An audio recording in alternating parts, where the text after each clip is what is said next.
If you're looking for a giant phone, and I mean truly giant, as in 6-inch displays or more, these are your three main choices. You've got the Samsung Galaxy Mega 6.3 available on AT&T, the HTC One Max 6 inches available on Sprint, and of course the Nokia Lumia 1520 6 inches available on AT&T. Which of these three is the best of the bunch? Well, I'm Andrew with MobileBurn.com. Let's see.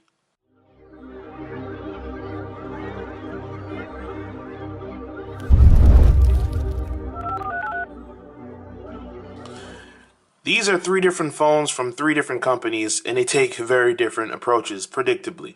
Let's start with the Samsung Galaxy Mega.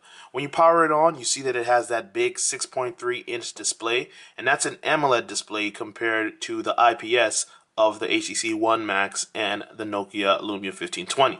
It also has a different build style. This has a glossy plastic coating, picks up a lot of fingerprints, is very reflective, has a fake chrome accents on the side, power button on the right, volume buttons on the left. So if you do have the big hands, it's designed for you to easily get to them if you hold the device high up along the top.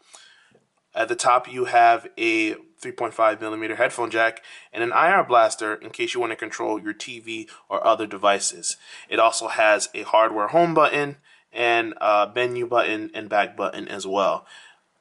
Okay, then you have the Nokia Lumia 1520. It also has plastic, but this has more of a matte finish, so it feels a lot more comfortable to hold. Doesn't pick up as much moisture, so it's nicer. But along the sides, it has a power button in the middle, volume button at the top, so it's designed for you to hold it up top as well, but you don't have to lean over, which is an advantage there. At the bottom, you have a dedicated camera button. At the top, you have your headphone jack. No IR blaster, and at the bottom you have your charging port. As far as the buttons go, this is a Windows Phone handset, so it has the same standard buttons that you see on every Windows device: back, home, and search in case you want to launch Bing. Now with the HTC One Max, they went with a different approach. This is metal.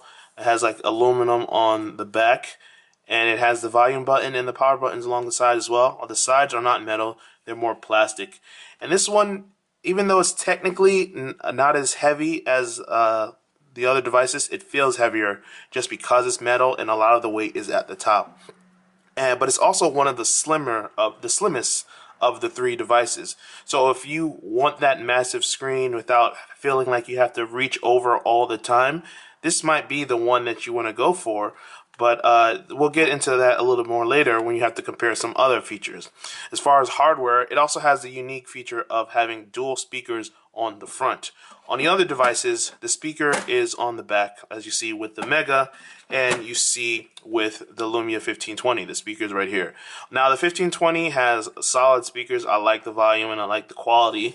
The Mega, not so much, but the One Max definitely gets the edge when it comes to both volume and quality in terms of speakers.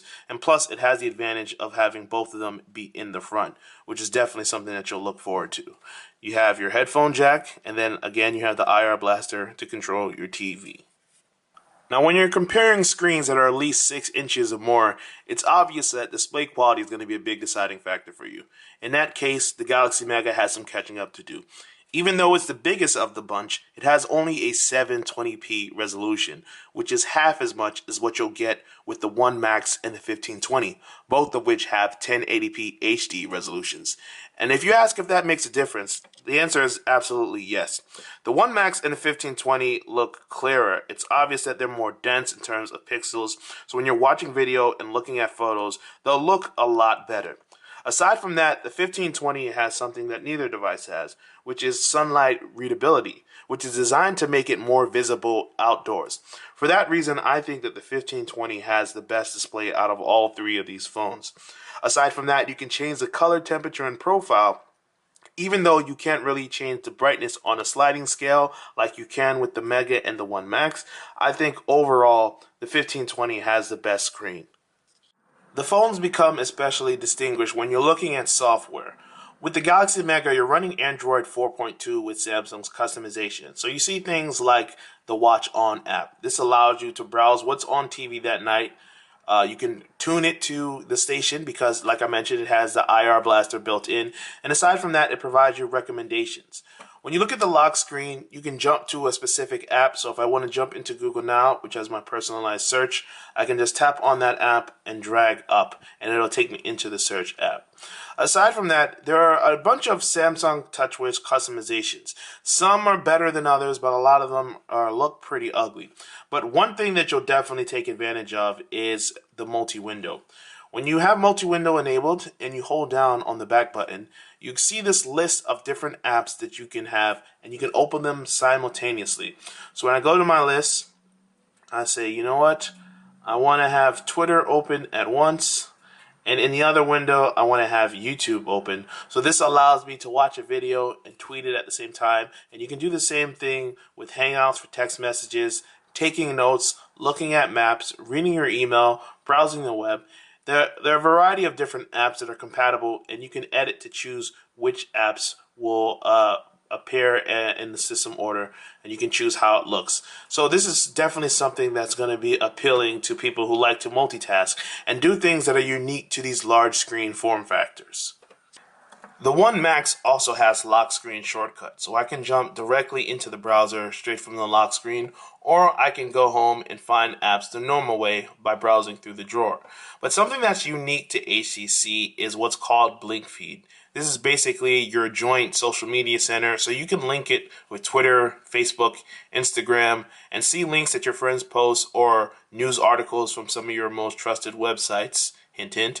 And then you can just have it all in one place. Now, this is running Android 4.3 Jelly Bean, so it has newer software than the Galaxy Mega, and it also has better, cleaner software, in my opinion. I just like the way that Sense looks more than I like TouchWiz. And aside from that, you get better widgets for people on your home screen. You can have contact widgets. And it has a better multitasking view. You just double tap and you see all of the apps that you have open at once in a grid rather than having to scroll up and down like you do with the Galaxy Mega.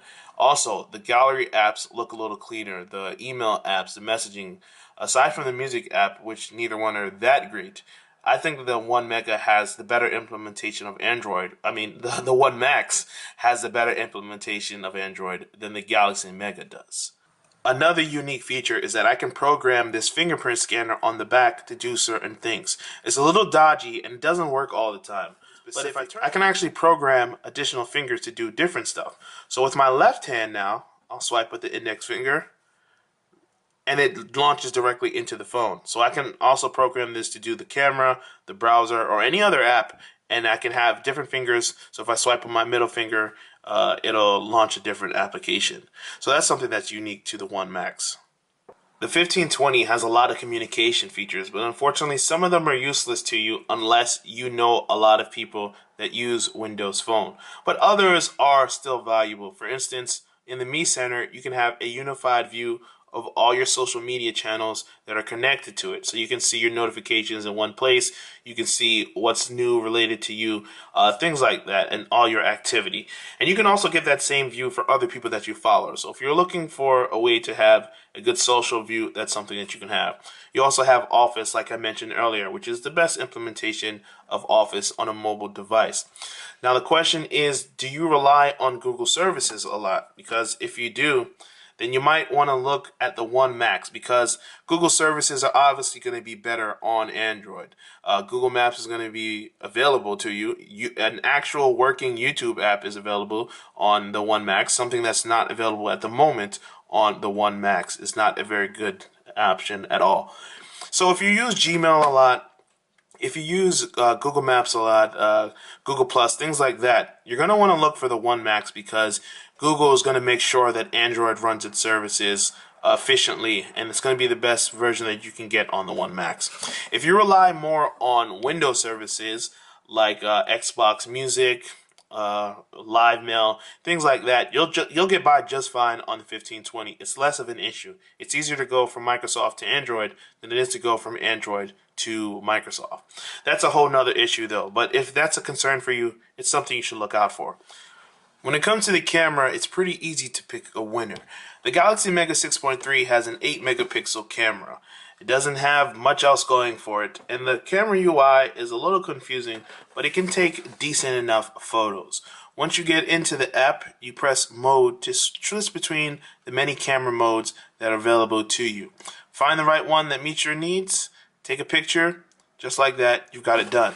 You can also adjust settings in the left-hand menu right here. So you can play around with the settings to change picture size, exposure, things like that. The HTC One Max takes what's called ultra pixels. That's designed to increase the size of the sensor rather than the image. So typically this can help in low light situations, though sometimes it can be a hindrance more than a help. But overall, it's designed to improve the quality of the photos that you take. The UI for this is a little more confusing because a lot of things are buried in the menu. So if you want to change the white balance or you want to change the contrast exposure, you have to go through a lot of menus to get to that. That's unfortunate. But otherwise, this is a very simple to use interface. You tap on something to focus, take a picture, and you're on your way. The Lumia 1520 is the clear leader of the pack. It has a 20 megapixel camera, and it has software that's a little more than you need, but can still be useful in a pinch. You can tap to focus on a specific area, and you can also make adjustments by tapping right there to change the exposure. You can change the ISO, the focus, the white balance, so you can switch between daylight, fluorescent lights, and all of that. Nokia also packs in several other camera apps. You've got the Nokia camera, the standard camera, which is going to be a little bit faster, but won't offer as many changes. Then you've got the Nokia refocus camera in case you want to change between forefront and background focus. And you've got Nokia Storyteller. There's just a lot of camera apps. Sometimes it can be a little overwhelming, but at the end of the day, when it comes to getting the right picture, you're far more likely to get it with the Lumia 1520 than you are with the other devices in this comparison. In the case that you can get by without using Google services, you might want to take a harder look at the Lumia 1520 because of the camera. The camera is clearly superior when you compare the two devices. It's better, it's sharper, has better options. It has a 20 megapixel camera compared to the 4 megapixel camera in the One Max. But it's not that it's a bigger higher megapixel count. What matters is the quality of the image and the fact that the 1520 has optical image stabilization, which reduces blur, something that you don't get with the One Max. So at the end of the day, I think that Android is the better operating system, in my personal opinion. But there are a lot of people who don't really care for Android. Well, actually not a lot, because Android is the leading manufacturer, or leading operating system. But there are people who would prefer to use Windows Phone 8. If you're one of those people, the Lumia 1520 is obviously going to be better for you because it does have the better screen. It has not as good speakers, but still good speakers. It has comparable battery life, and above all, it has the superior camera. So at the end of the day, there are some people out there that are going to be happier with the 1520. If you want something that's a little slimmer, or you rely on Google services and you're someone that uses apps a lot, or you want to have the latest and greatest apps available to you, then the One Max is your show. Otherwise, I'd say that the Galaxy Mega just isn't a good option compared to this. If you're dead set on getting a big device for Samsung, go with the Galaxy Note or something. It's a smaller screen, a 5.7-inch screen, but it's still a much better experience than what you get with the Galaxy Mega. When it comes to a 6-inch screen or higher, your realistic options, your only two options, I'd say, are the One Max and the 1520. Which is best for you? Well, I just mentioned earlier. But if you'd like to get some more information, be sure to click the link in the description below so you can see a more detailed comparison, as well as see some photo samples of what I've just shown you. I'm Andrew with MobileBurn.com. Hope you enjoyed the video, and if so, until next time, thanks for watching.